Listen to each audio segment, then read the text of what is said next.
Amen. Isa pong may sipon ang inyong nasa harapan. Palabiro. Isa pong magandang gabi sa inyong lahat at purihin ng Panginoon pagkat tayo po ay nabigyan na naman ng pagkakataon na makapaghayag ng kanyang salita. At tayo po ngayon ay nasa ating 30 discipleship pa rin. Nasa chastening tayo. Ito yung mga bagay na parang ayaw nating pag-aralan o itopic kasi itong chastening sa Tagalog, pag tingin sa dictionary, pagparusa.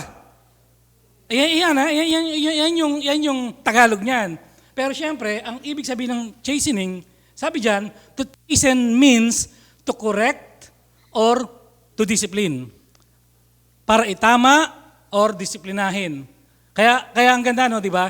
Na bakit kailangan may gantong topic? Bakit hindi lang lagi, kung merong pagpapala, di ba? Of course, meron ding pagpapalo.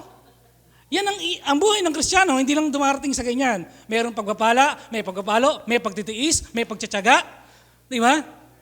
Lahat ng bagay na mauunawa natin, andyan. That's our Christian life. Kaya nga ang ganda, di ba?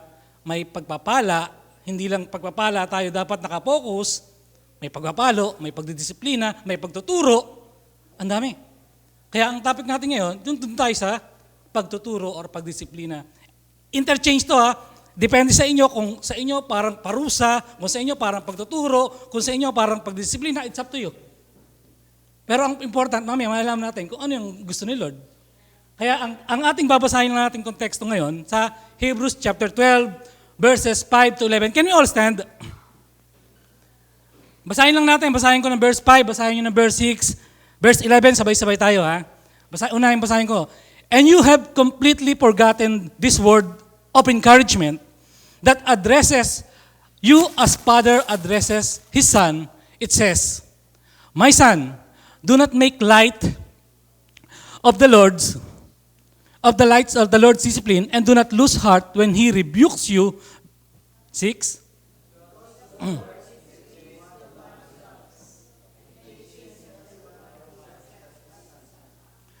Endure hardship as discipline. God is treating you as His children. For what children are not disciplined by their father?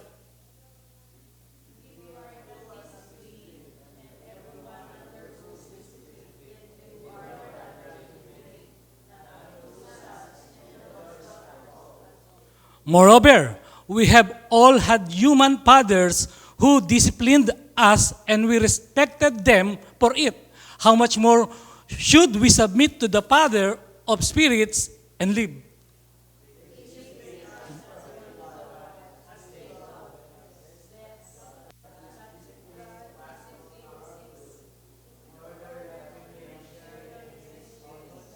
Sabay-sabay tayo.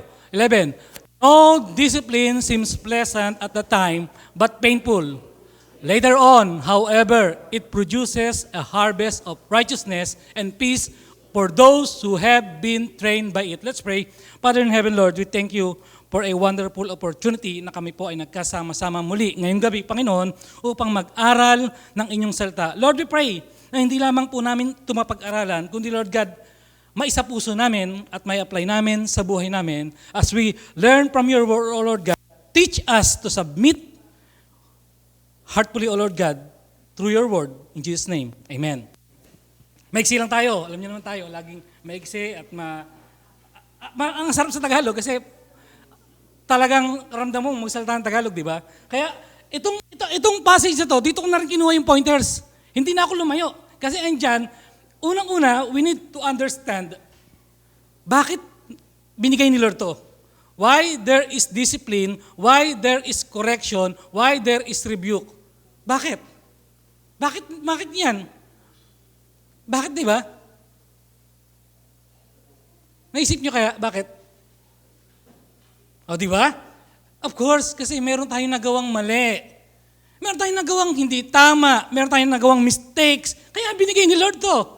Kasi kung di yan binigay ni Lord, okay tayo lahat. Kaya binigay niya itong pattern na to.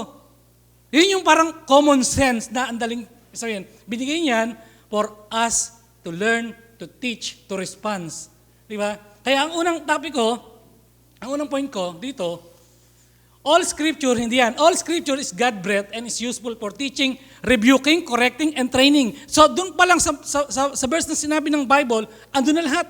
Kasamang rebuking, teaching, and correcting. So itong tanong, minsan sa mga churches, pag nagkakaroon ng problema, ito ang ganda ng topic namin ni na Jen kagabi, ang ganda rin, kaya ako umattend para makakuha ng idea. So ang ganda, di ba? Iba-iba ang pagdidisiplina ng church. Pero one thing is common sa nakikita ko naman, lahat to restore. To restore. Yan ang sabi ni Sister Jen. Pag tinanggal mo ang isang kapatid, sa anumang ministry niya, maaaring disiplina, pag tinanggal mo sa lahat ng bagay at hindi mo siya muna nilagay, basta meron ka nilagyan or tinanggal mo siya, parang pinatay mo na rin siya. Yung spiritual life niya. Yun yung ano niya eh. Parang, halimbawa ako, nagpipreach, nagkamali ako, na-DA ako ni pastor, diyan ka lang, sa sulok. Diyan ka lang lagi sa sulok. Of course, syempre yung ano ko, ito yung ano ko, pinag-isihan ko. So, ang ibig sabihin, dapat merong kang dapat puntahan isang bagay na kung saan magpapunction ka. Hindi ganun ka-level kagad ng standard mo, pero at least you need to function. Kaya nga, to restore, napakahalaga to restore. Ang ibig sabihin ng when God discipline us, to teach us, to rebuke us. Ulitin ko, interchange to ha. It's up to you kung ano yung sa tingin yung pagkakaunawa nyo, kung ano yung ginagawa sa inyo, Lord. Pwedeng tinuturuan tayo, pwedeng dinisipla tayo, or pwedeng slight parusa. Sa worldly nga, di ba? Karma. Meron po tayong karma dito. Brad, nakakarma ka. Pero po tayong narin dito na karma sa di ba? Why? Because yung karma, worldly things. Kapag ang karma, di ba? Ito yung action ng isang tao na ginawa niya, kaya nangyayari ito. Karma ang tawag. Pero sa atin hindi. It's all based on the Bible. Kaya, ang ganda ng mga sinasabi ng Bible regarding sa pagtatanggap natin disiplina. Sabi niya rito, ang ganda. Sa awit 141:5, pagkat may pag-ibig. Unang-una pa lang word, di ba? May pag-ibig kagad. Ang mabuting taong pwedeng magparusat pagwikaan ako. May pag-ibig. At mabuting tao, yung magsalita sa akin or yung magsabi sa akin tama. Kung ang magsasabi kaya sa akin isang chismoso, Brad, ngayon sa Taiwan yung ano, makiano ka na rin. Tama kaya? Or yung may mabuting puso or godly person, pakinggan ko kaya? Ang ganda sabi niya, mabuting tao, may pag-ibig. Isa ba sabi niya rito?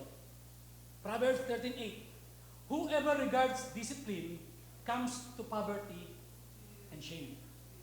But whoever heeds correction is honored. Brad, yung business mo, nalulugi na dahil sa kabibisyon mo. Ang sabi niya, hindi nakikinig sa saway mo, anong nangyari? Naghihirap. Ano yung mostly sa mga addict, di ba? Kahit gano'n kayaman, dahil sa addiction, nalulugi ang negosyo, nasisira ang pamilya. Why? Because of their bisyo. Pero yung taong tumatanggap daw ng payo, nag-aani ng karangalan. Nag-aani ng karangalan. So, lagi natin isip, ang ganda lang sinasabi ng Bible. Alam natin ang pipiliin, but in reality, sometimes hindi natin nagagawa. Ay, may mic pala ako. Nakakalimutan ko. Nasanay sa lapel eh. Ito naman may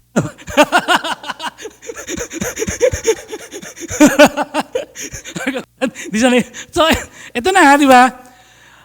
Ang ganda kapag ang tao, ang isang Kristiyano especially, kapag open sa sinasabi ng godly person, always remember, para sa'yo. Kaya nga sabi rito sa unang point natin, God's purpose, ito ang purpose why God's discipline us, or why He teach or correct us, or why maybe slight punishment. Ulitin ko, interchange, it's up to you kung ano sa tingin natin dumarating yan. Pero ang ganda ng Bible, si Lord, mahal na mahal niya tayo. Sabi niya, He disciplines us for our own good. For our own good. Tingnan niyo sa sabi ng Bible, Hebrews 9:12, 9 to 10. Moreover, we have had human fathers who disciplined us and we respected them. Yung mga human father, tinanong kami ano yung bagay kung bakit ka napalo or disiplina ng mga iba-iba, di ba? Most of us napalo. Nung mga bata tayo. Iba-iba yung way ng pagdisiplina ng parents natin. Pero, di ba, sumama ba yung loob natin sa kanila? Sumama ba yung loob? We respected them. How much more should we submit to our Father who discipline us? For our own good.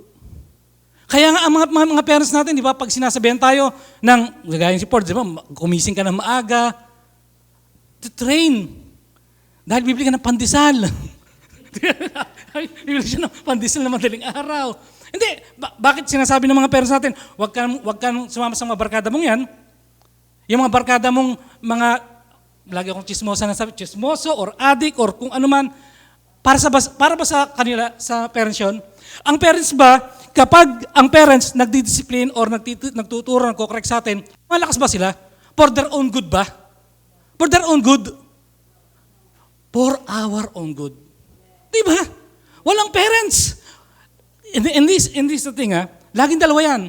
Kung ang parents, sa totoo lang, pag ang parents, nasasaktan yan kapag dinisiplina ang anak, same din yung anak, nasasaktan. Hindi ako pinaano ni mami, hindi ako pinaano ni daddy. Same. Walang magulang na, wow, lumalakas ako kapag dinisiplina ko, or tinuturuan ko, or kinikorok ng anak ko. Parang ang lakas ko. May ganun kayong parents? Si Jen, yan, parents to. O di ba? So pag nakita natin yung talagang logic nun, yun ang katotohanan. Parents, ayaw yan. Children, ayaw din yan. Pero why? To correct us, to teach us. For our own good. Sabi rito, He molds our character. Itong gusto kong bigyan ng pansin. Yung character. Especially, wala tayong bisa, maganda. Yung talagang walang newcomer talaga na ano. Para sa ating mga Christian, He molds our own character. Character ang napakahalaga at importante sa isang Kristiyano. Hindi lang basta, pag-blessing, of course, pag-blessing, lagi tayong masaya. Pag-blessing, talagang, Lord, thank you. Pero, character of a Christian, makikita mo, when you are in trials. Character sa pa-Christian, makikita mo, when you are in disciplinary action. Kapag nandidisiplina, kapag nakokorek ka. Why? Hindi lahat, pero may mga Christian, di ba? Once they're under pressure sa trabaho, once they're under pressure na offend, may nakapagsabi ng hindi maganda, nagkaroon ng conflict, nawawala. Once ang Kristiyano under ng matinding pagsubok, nawawala. Kaya character ang pinaka-the best na makita isang Kristiyano. Honestly, nung sinabihan ako ni Sister Kat na, Brad, pwede kang mag-message? Ako po ay galing Pilipinas, di ba? Honest real talk, kahit gaano kalakas, dumarating yung time nung time sa'yo na parang manghihina ka ng konti. Dahil sa circumstances. Kasi ang misis ko, inoperahan, natanggal ang matres, ang laking ginastos, akala mo tapos na, sa Tuesday, kikay mo pa, 40K to 50K ang kailangan, huwag kayong mag-alala, hindi ko kahihingan, at ako'y nagpapasalamat sa inyong lahat. Why? Because sa Tulungan Fund, hindi nyo alam, dahil sa Tulungan Fund, natulungan nyo kami, pamilya namin, kaya yun ang kagandahan ng Tulungan Fund. Nakakatulong kayo sa lahat ng mga kapatiran nang hindi nyo alam. Why? Kapag once na nagbibigay kayo ng offer nyo kay Lord, ng tithe nyo kay Lord, kapag meron tayong mga kapatiran na magkakaproblema, nabibigay nyo. Kaya hindi ako nanghingi, nagpapasalamat sa inyong lahat. So, dumarating yung time na parang, ang hirap pala. Pero naisip ko lagi ang nasabi ni Pastor, yung character of a Christian. Diyan makikita ang character ng Kristiyano kapag under, hindi ng blessing, under ng circumstances. You see? Under ng correction ni Lord. Maraming Christian kapag nako-correct, umaalis sa church. Maraming Christian kapag nako-correct, kung ano-anong sinasabi. Honest, real talk. Kaya nga ang pinaka-the best, yung character of a Christian. Hanggang saan ang level mo kay Lord? Hanggang saan yung faith mo? He molds our character when God correct us, when God discipline us, hanggang saan? Lord, ayoko, parang hirap. Hanap ako ng iba. Hanap ako ng iba, baka doon hindi mapansin. Pero I want to make sure, and I want to say this, dahil tayo lang, kung titignan nyo, tinitignan natin ang bawat isa. Di ba? And yung bawat isa na yan, kapag tinignan mo mabuti, Lord, thank you, kasi may tumitingin pala sa akin. Kaya yung dapat na gusto kong gawing umalis muna, magpahinga muna, Lord, dahil sa kanila, dahil sa inyo, Lord, nandito ako. Character of a Christian, the most important thing sa buhay natin. Hindi lang tayo nasa labas tinitingnan. God mold us, not only in terms of trials, in terms of correction. Correction. Wala, hindi ako ni-correct ni Lord, hindi ako na-discipline Lord. Maaring for now, we need to understand the difference between mistakes and bondage. Every day nagkakaroon tayo ng mistakes. Okay yan. Mistakes yan. But bondage, that's a different story. That's a different story. Yan, sabi niya rito, no discipline seems pleasant at the time but painful later on. Painful, laging hindi maganda. Na-DA ka, hindi masarap. Napababa ka muna, hindi maganda. Hindi maganda ang feeling. Laging walang dinisiplina or kinorek na masaya. Di ba? Walang masaya kapag nakorek. But the point is, dito lalabas yung karakter. Karakter na dapat maunawaan natin na tinitignan tayo ng bawat isa. Na tinitignan tayo na makadom natin. Di ba? Karakter. And then, sabi niya rito, He loves us. He loves us. Kaya nga sabi, because the Lord disciplined the one He loves, He chastens everyone He accepts His Son. As simple as that. He loves us. Alam na alam natin. Pero ito ang pinaka-importante. Dapat alam mo kung bakit mahal ka ni Lord. Dapat alam mo kung bakit dinidisiplina ka. Alam mo kung bakit kinukorek ka. Alam mo kung bakit tinuturuan ka. Because God treats us as His children. But Lord, bakit sa labas ang daming gumagawa ng kung ano ng kawalang yan? Ba't hindi disiplinahin? Di ba? Minsan natatanong niyo yun. That's why when David saw the wicked, nag-boom, yung mayaman, kung ano nangyayari. Nag-ano siya kay Lord, parang, Lord, bakit ito lamang yan? You see, why? Why these people, kahit kamag-anak mo yan, kahit kasama mo sa trabaho, bakit kung anong ginagawa? Walang na-experience. Walang na-experience na correction, walang na-experience na discipline, walang correction na kahit sabihin natin punishment. Wala. Parang, Lord, wala ba? Lord, wala ba? Okay lang ba? So, gawin na natin.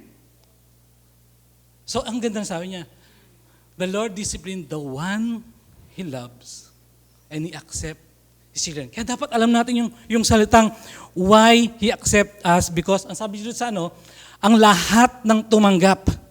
Di ba? Ulitin ko, dapat alam natin yung verse na ito, John 1:12.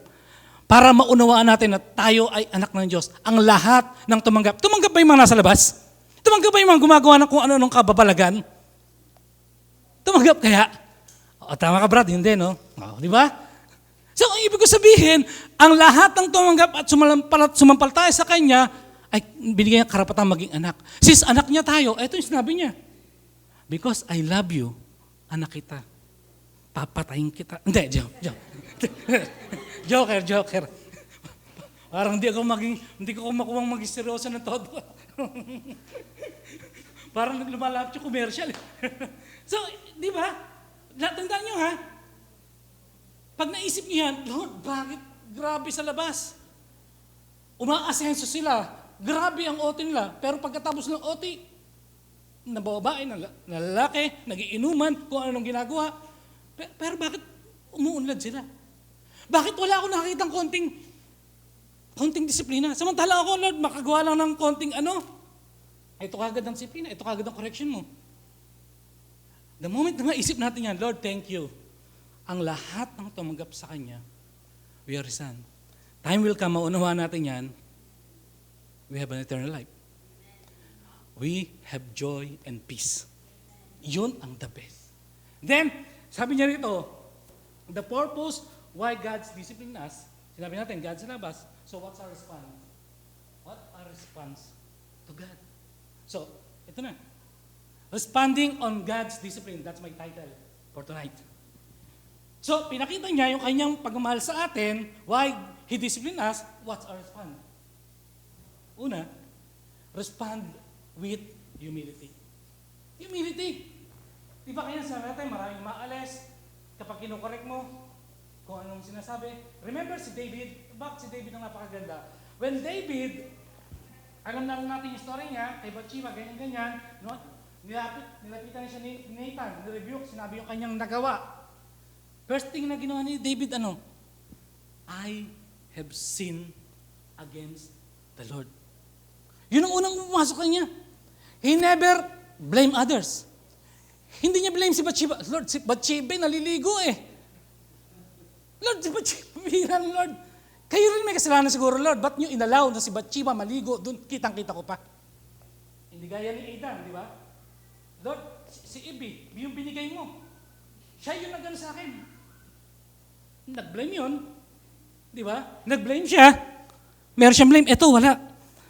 The moment na sinabi sa kanya ni Nathan, I have sinned against God.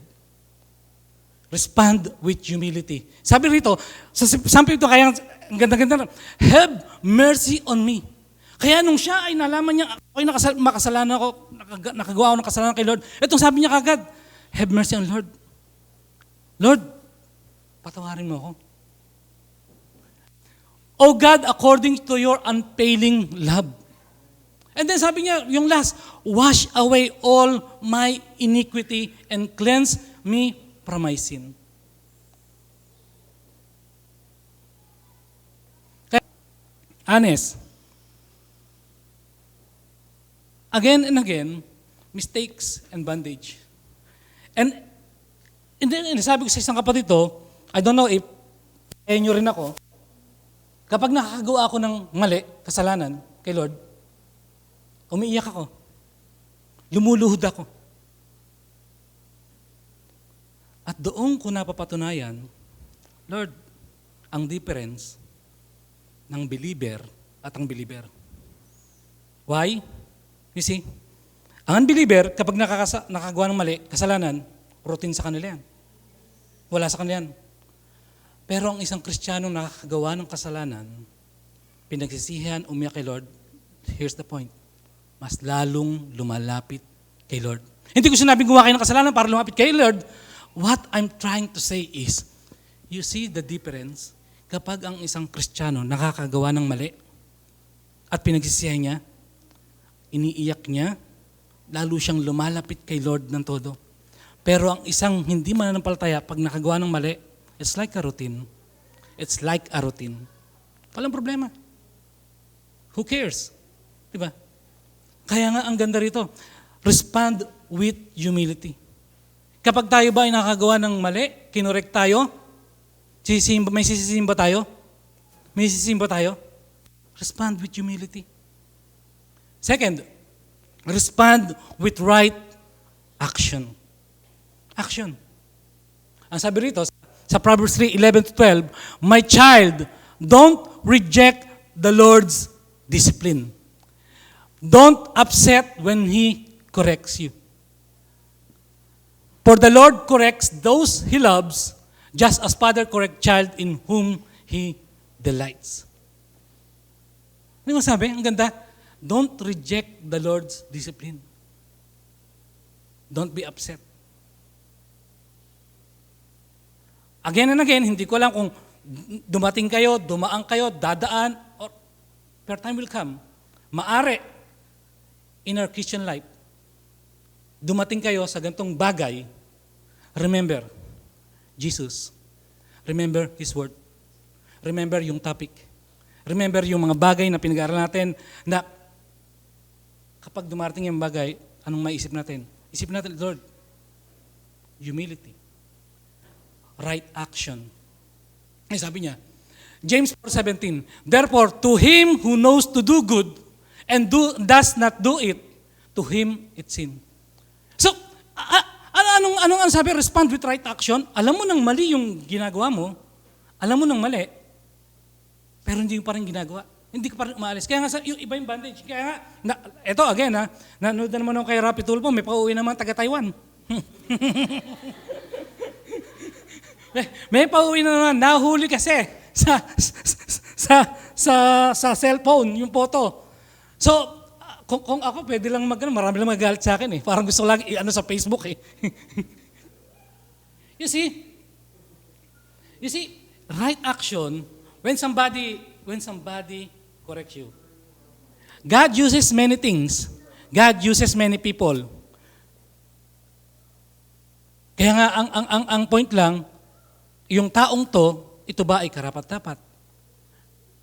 And I pray, mga kapatid, I pray, kahit yung mga kasama natin sa trabaho, kasama natin sa dorm, mga kamag-anak natin, kahit yung mga yan, hindi tayo binibigyan ng pansin, but I pray, kapag nagkaroon ng problema, ikaw ang pupuntahan nila. Sino rito na-experience ng ganon? Parang hindi ka inano, pero pag may problema, pag-pray mo naman ako kasi may problema kami ng... I pray. Why? Kasi ganon naglaga ang tao eh. Hindi ka papansinin sa mga bagay-bagay na ginagawa ng kamunduhan, pero once na may problema, lalapit siya pasama naman sa prayer. And that's good about us. That's good about us. Once na ganyan na ang inyong sitwasyon sa dorm nyo, sa trabaho nyo, wow, praise God. You know why? Kasi they think you nakakaiba. Godly people. Amen? Godly people lang tingin sa inyo. Hindi na yung, kasama ka, inuman tayo. Iba na. Hindi ka isasama dyan, pero pag may problema, ikaw lalapitan. And that's a good thing na makita sa ating mga Kristiyano. Lastly, sabi ko siya, mabilis ako. Respond with right perspective. Tamang pananaw. Sabi rito ang sariling, sa awit 119:67, ang sariling dati-rati namumuhay ng baluktot, nang ako ay parusahan, salita mo ay sinunod. See, right perspective. Tamang pananaw, tamang pagtingin, tamang direksyon, tamang pag-unawa, tama. Right perspective. Nung dati tayo, baluktot lahat ng mga pangatwiran natin, kapag may nangorek, nagdisiplin, iba ang ating pangatwiran, si ano muna i-correct mo? Si Brad muna, si sis muna. Bago ako, dapat nakikita nyo rin sila. Ikaw ang nakita eh. So, iba? Baluktot na pangatwiran, pero nung ito mabigat nga sinabi ito, nung ako'y parusahan. Dito parusahan pa. Sa atin, nung ako ay kinorek, nung ako ay tinuwid, nung ako ay dinisiplin, nung ako ay tinuruan, salita mo ang sinunod ko. Praise God. Ang sarap, di ba? Salita mo ang sinunod ko. Nagbase na ako ngayon sa salita mo.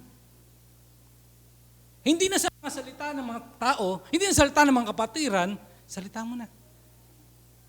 Because sometimes kahit kapatiran, minsan natitwist ng konti. Baluktot. Ngayon, tumama. Lastly, I know, O Lord, your regulations are fair. You discipline me because I needed it. Fair ba si Lord? Fair ba siya? Kapag kinukorek ka ba niya, sa tingin mo tama lang? Amen. Kapag tinuturuan kaya niya, sa tingin mo tama lang?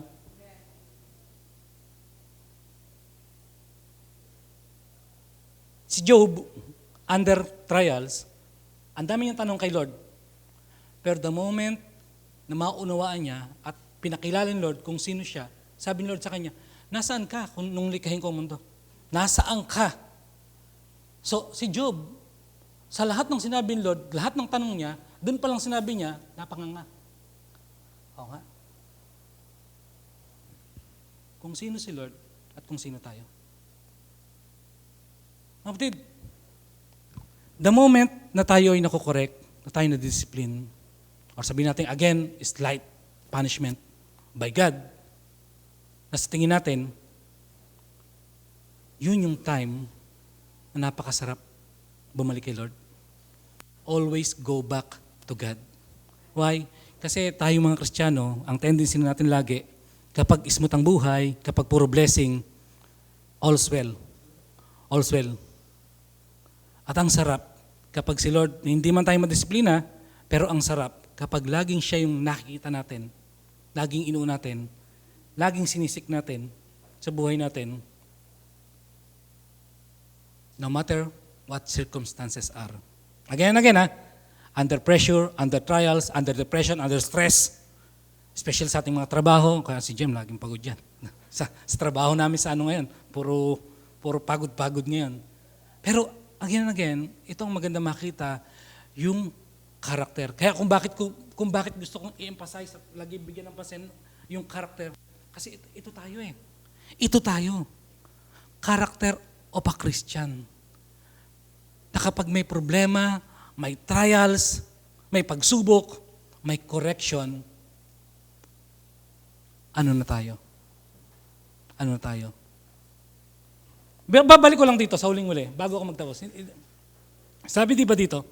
Then David said to Nathan, I have sinned against the Lord. Sabi ni Nathan sa kanya, the Lord has taken away your sin. You are not going to die. Parang naisip ko lang, akin lang to akin. Parang ang isang Kristiyanong humingi ng talagang totaling pag-amin, pag-accept, paghingi ng tawad kay Lord. Alam ba ako, ang magulang, humingi ng tawad yung anak ko sa nagawa niyang kasalanan. Bawa lang ako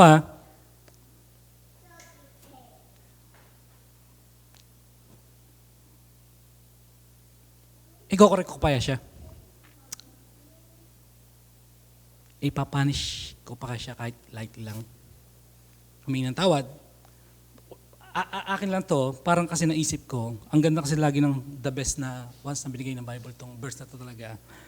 If we confess our sin, He is faithful and just to cleanse us and forgive us from all unrighteousness. I do believe, the moment ang isang Kristiyano talaga, nakagawa ka ng mistake, mali, moment na humingi ka ng sincerely tawad kay Lord, tatawarin ka niya. Tatawarin ka niya. He corrects, He disciplines, He punish people who commit and commit and commit and who reject His word, His command. So, for me, once we realize tayo nakagawa ng kasalanan and repented our sin heartily. Hindi ko alam, lahat tayo may mga kanya-kanyang buhay, lahat tayo may kanya-kanyang ginagawa, I don't know. Pero hindi maganda ang pagkokorek. Hindi madali ang pagdidisiplin. Tonight.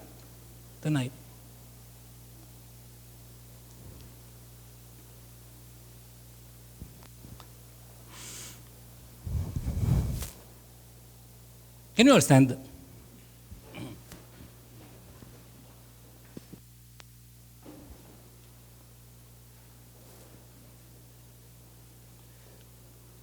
Let's all pray.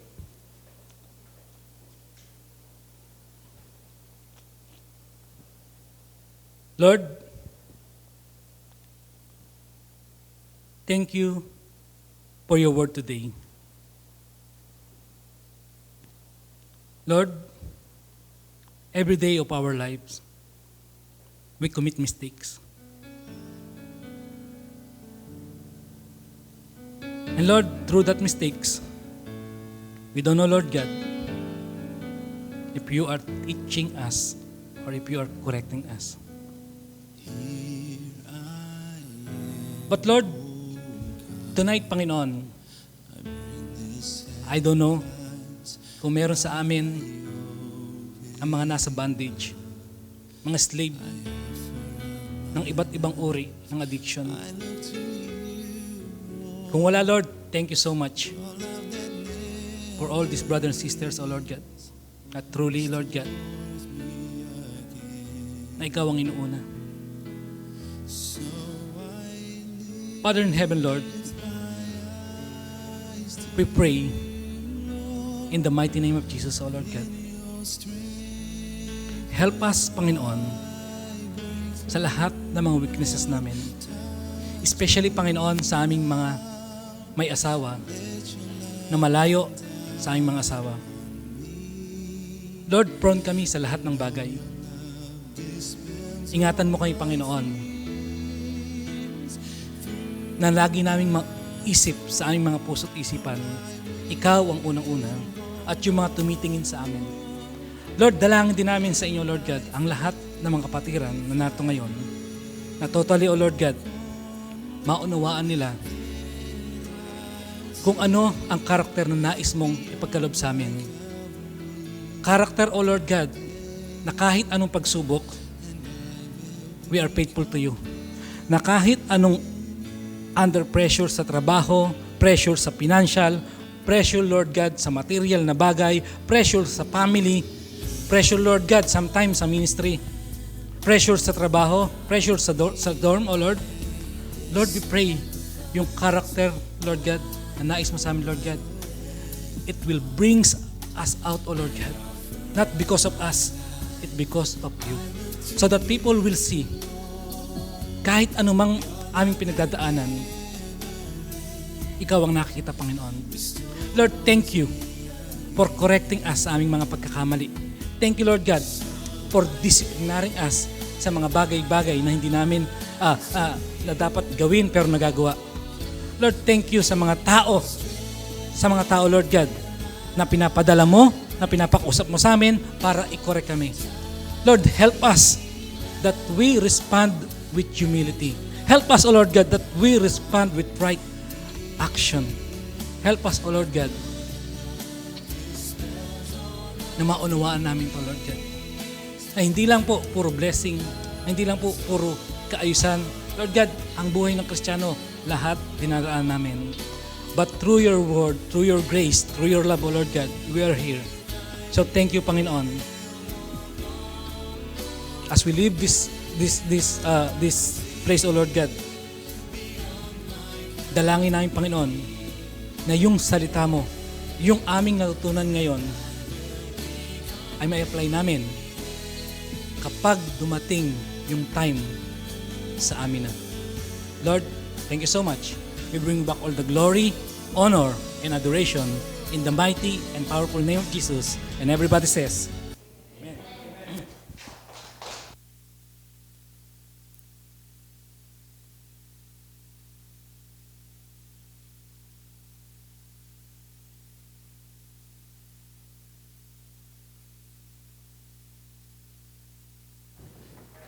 Amen. Praise God. Kanina, habang binubulay-bulay ko yung salita ng Lord, sabi ko, wow, ang ganda ng Word of God. Paano ko kaya yun ipapasok sa giving? Tapos, mabuti ang Panginoon sa truly God will provide. Sabi niya, God is correcting us also in our giving. Alam naman natin that God created everything. Amen? Amen. And blesses us with everything in this world. Binibigyan niya tayo ng kalakasan at ng finances na kailangan natin. And sometimes, we think, hindi pala sometimes, most of the time, we think that we earn and we own everything. Amen. But God is correcting us and training us, reminding us that we do not own